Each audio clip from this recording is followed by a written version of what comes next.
Hello everyone, welcome back to Tutorial Millennial channel. In this video, I'm going to show you how to add enveloping lightening effect on CapCut apps. Let's get started. After you add the video that you want to edit, you just click on the effect at the bottom. And then click a body effect, and at the menu you can click on surroundings. This one, click on it and swipe down, and in here you can see this is the enveloping lightening effect, so you just click on it and then click check icon.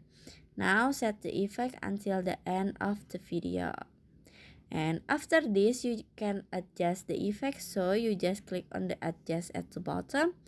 You can adjust for the speed, for the vertical shift, for the size, and then for the color. And then after this you can click check icon at the bottom and finish. So that's how to add enveloping lightening effect on CapCut apps. I hope you found this video to be helpful. If you enjoy with the content, please consider like, comment, and subscribe down below. Happy editing guys, bye bye.